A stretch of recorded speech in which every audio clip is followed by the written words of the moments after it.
श्रील प्रभुपाद की जय, गुरु गौरांग की जय। कल के सत्र में हमने श्रवण किया था तिरुमंगई अलवार और जो चारों युवक हैं आपस में वार्तालाप करते हैं।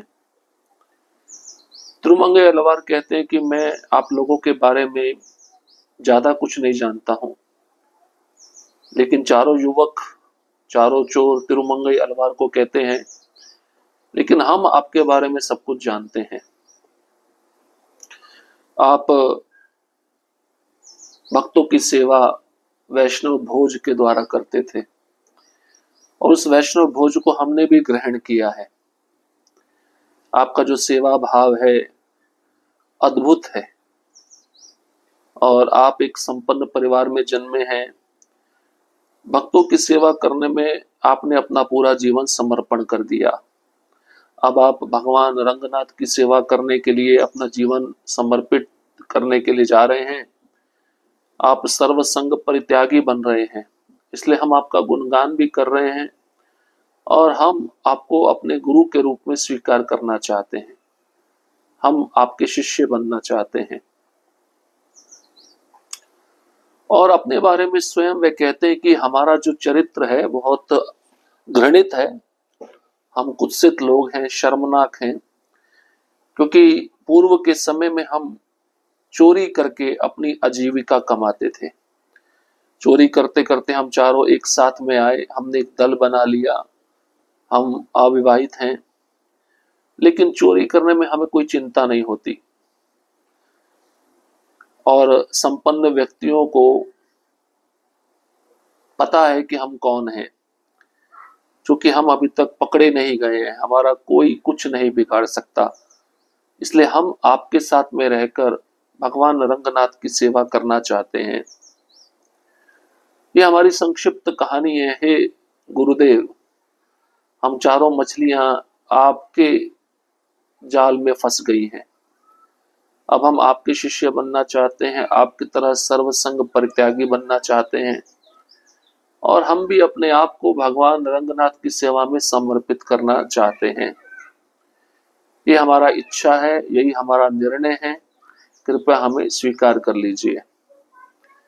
जब इस प्रकार से चारों युवकों ने तिरुमंगई अलवार को अपना संक्षिप्त परिचय दिया तो तिरुमंगई अलवार ने देखा कि उन चारों युवकों की आंखों से प्रायश्चित के आंसू बह रहे हैं। उन चारों ने तिरुमंगई अलवार के चरणों में साष्टांग प्रणाम किया।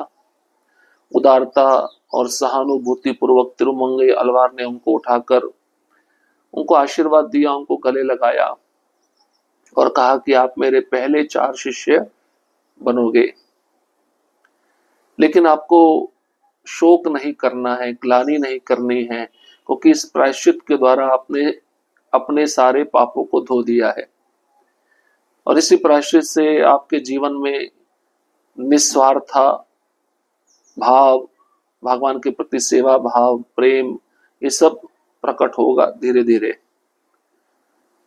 अब तिरुमंगई अलवार कहते हैं कि जो कार्य हमें करना है उसको ध्यान से सुनो। हमें चोरी करनी है, इस चोरी को बंद नहीं करना है। पहले चोरी तुम लोग अपने लिए करते थे और मैं भी भगवान के लिए करता था, अपने लिए नहीं करता था, लेकिन अब तुम्हें जो चोरी करनी है वो भगवान रंगनाथ के लिए करनी है। क्योंकि कुछ लोगों ने मेरा उपहास किया है, उन लोगों को मैं दिखाना चाहता हूं कि वह अपने धन पे ज्यादा गर्व ना करें। अब तिरुमंगई उनसे और क्या वार्तालाप करते हैं उसके विषय में आज हम श्रवण करेंगे।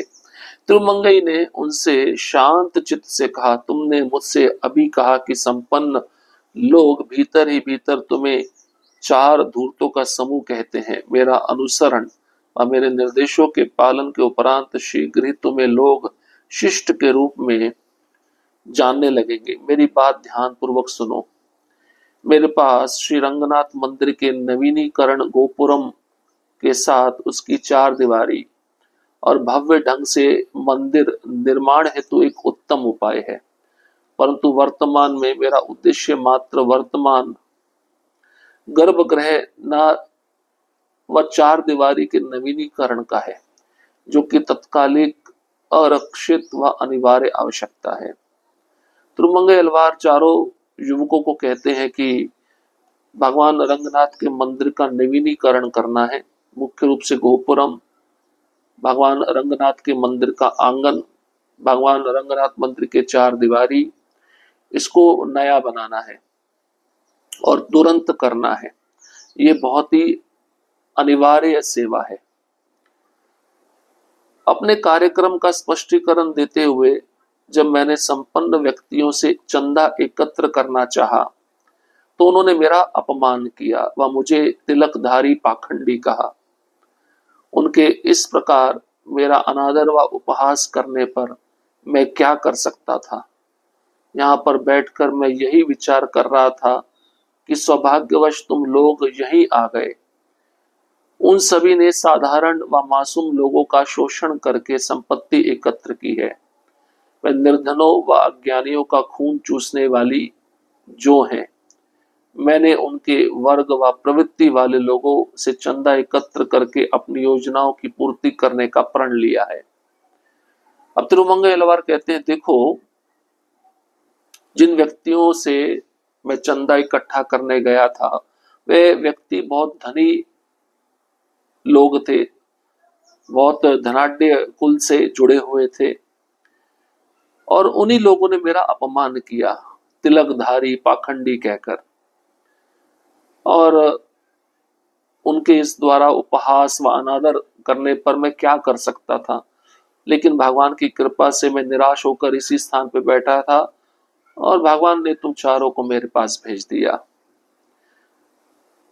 उन सभी ने, इन्होंने, उन धनी लोगों ने ही बेचारे निर्धन लोगों को शोषण करके उनका धन चूसा है। जैसे जो खून चूसती है वैसे ही इन धनी लोगों ने उन निर्धन लोगों का खून चूसा है, जो की तरह शोषण किया है, उनकी संपत्ति को इकट्ठा किया है, चुराया है। और मैंने प्रण लिया है कि ऐसे लोगों से ही मैं धन लूंगा जिन्होंने निर्धनों का धन चुराकर अपने भोग के लिए रखा है, अपनी योजनाओं की पूर्ति करने का प्रण लेकर रखा है। तुम्हें और मुझे एक साथ मिलकर आज रात्रि एक नाटक करना है। आज दोपहर को जिन्होंने मुझे चोर कहा था, रात्रि में उनका सोना चांदी लूटता हुआ देखूंगा। निश्चित ही मेरे बताए शब्द तुम्हें सहायता व सहयोग देंगे। अपनी समस्त सावधानियों के बावजूद आज रात तुम्हारे द्वारा की गई चोरी की घटना उन्हें परेशान व निस्सहाय बना देगी। भविष्य की सुरक्षा हेतु वे मेरे साथ आने के लिए मजबूर हो जाएंगे। उन्हें पता चल जाएगा कि तुम चारों मेरे शिष्य हो। उस स्थिति में उनका भय असीमित हो जाएगा। वे मेरे साथ आकर मेरी व वैष्णव भक्तों का उपहास व निरादर के लिए क्षमा याचना करने के लिए मजबूर हो जाएंगे। उनका उद्धार होना निश्चित है। इस नाटक के तुम चारों अभिनेता हो और मैं संचालक हूं। अब तिरुमंगई अलवार कहते हैं, तुम चारों को और मुझे एक साथ मिलकर एक खेल खेलना है इन लोगों के साथ। आज दोपहर में जिन्होंने मुझे चोर कहा था, अब रात को उन्हीं लोगों का तुम्हें सोना चांदी लूटना है। और मेरे जो शब्द हैं तुम्हें सहायता प्रदान करेंगे, तुमको सहयोग देंगे।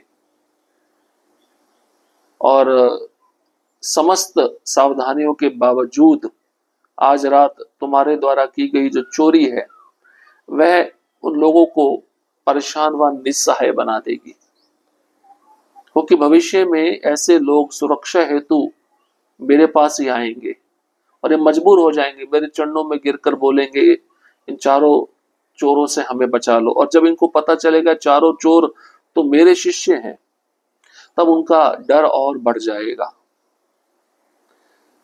तब वे लोग मेरे साथ आकर भक्तों की सेवा भी करेंगे।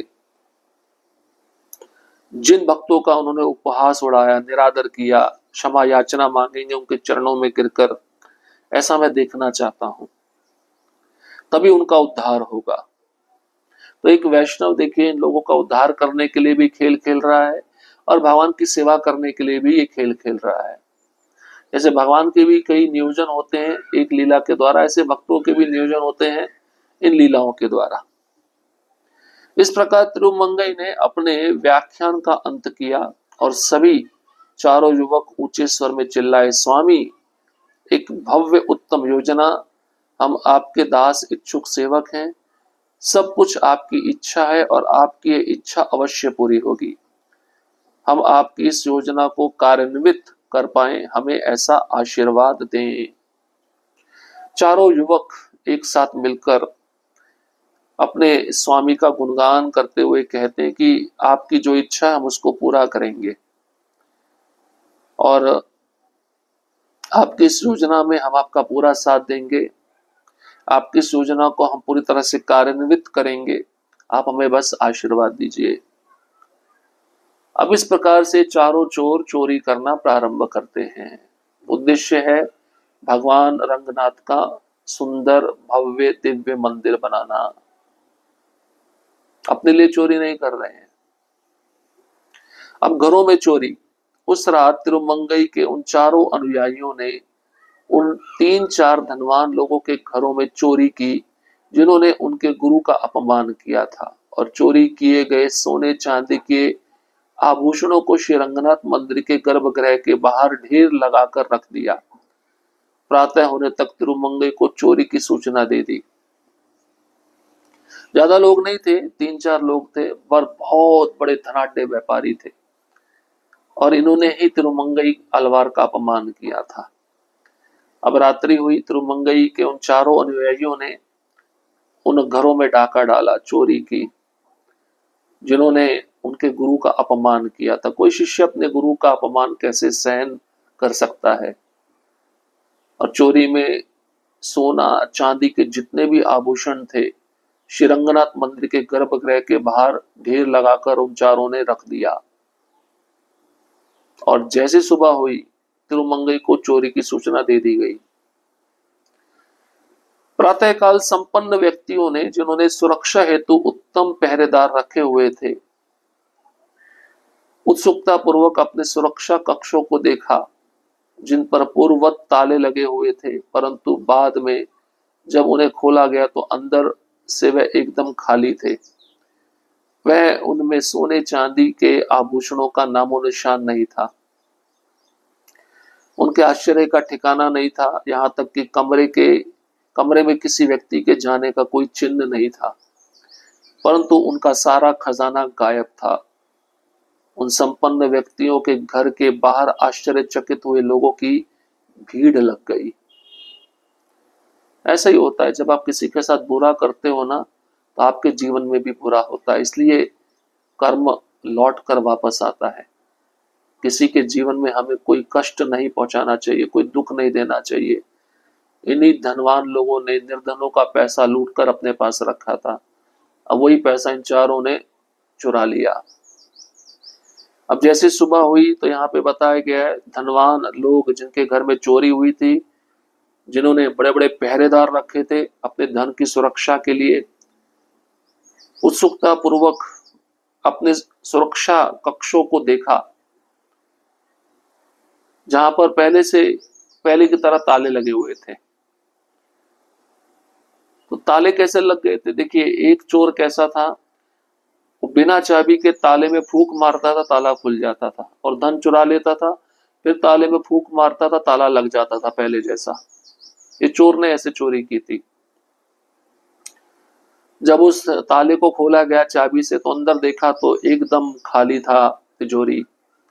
सोना चांदी के जितने आभूषण थे उनका नामो निशान वहां से मिट गया था और इन धनी लोगों का कोई ठिकाना नहीं रहा आश्चर्य का।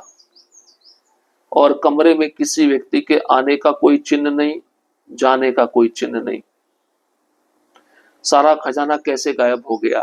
जब कोई चोर आता है तो पांव के फुटप्रिंट्स, चिन्ह दिखते हैं, कुछ भी नहीं दिख रहा। उन संपन्न व्यक्तियों के घर के बाहर बहुत सारे लोगों की भीड़ लग गई। तो बहुत ज्यादा मात्रा में धन चुरा लिया जाता है, आस पड़ोस के लोग बड़े आश्चर्यचकित हो जाते, चोरी कैसे हो गई, इतनी बड़ी चोरी किसने की? अब आगे का क्या प्रसंग है? चोरी हो गई है, अब तिरुमंगई अलवार क्या करते हैं, उसके विषय में हम अगले सत्र में श्रवण करेंगे। हरे कृष्ण कृष्ण कृष्ण हरे हरे, हरे राम राम राम हरे हरे। श्रील प्रभुपाद की जय, गुरु गौरांग की जय।